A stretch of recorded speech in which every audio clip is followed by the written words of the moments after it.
The history of the Jewish people continues. Abraham begat Isaac, and Isaac begat Jacob, and Jacob begat Judah, and his brethren.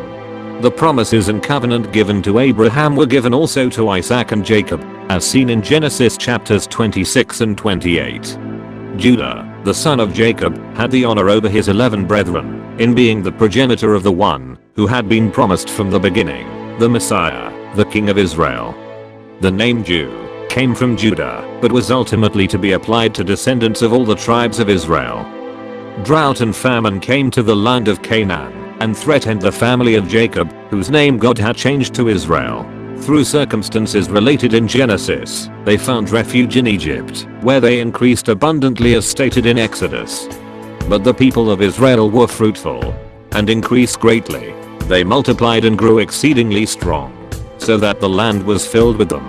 In time the fathers of the children of Israel died, the fledgling nation eventually finding itself under the scepter of a hostile pharaoh. This Egyptian monarch saw them as a potential threat to his security and subjected them to the rigors of slavery.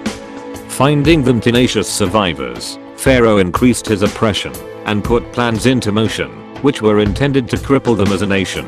He ordered all male infants to be slain. And so we see the first pogrom, directed against the children of Israel, the commencement of a long history of conflict, of suffering, of ostracism, of victories and defeats, of exile and wandering among the nations.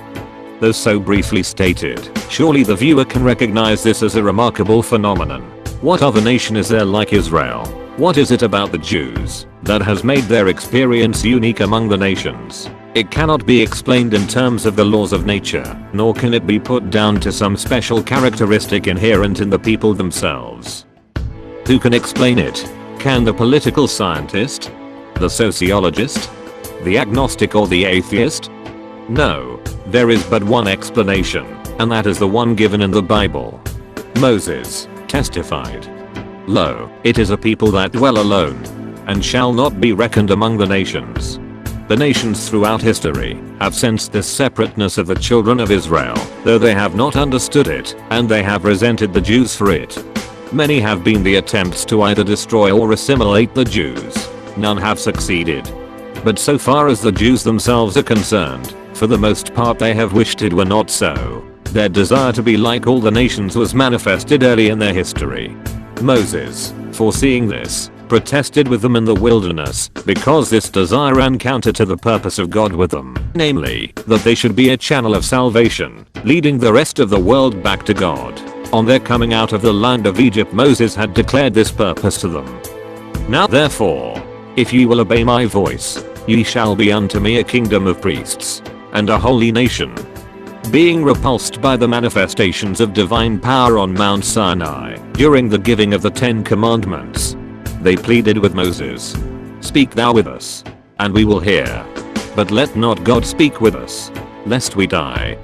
A generation later, at the end of their wilderness wanderings, Moses reminded them of their own words. He was soon to die. Having labored with his people for 40 years, he addressed them for the last time, exhorting them that only by adhering to the words of God would they succeed.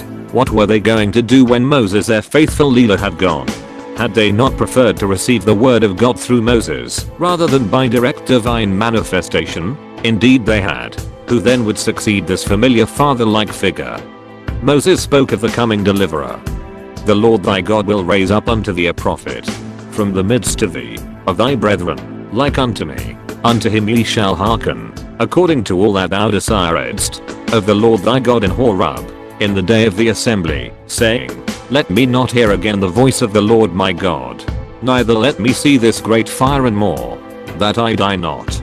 The significance of Moses' words cannot be overstated. The wise among his listeners would have linked them with the promised son of Abraham, who would possess the gate of his enemies, and realized that as Moses had saved them from slavery in Egypt, and had brought them unto the borders of the promised land, so the prophet, like unto him, would deliver them from their final affliction, save them from the hands of their enemies in foreign lands, and bring them to their final rest. When was that prophet to come? This has been the burning question ever since.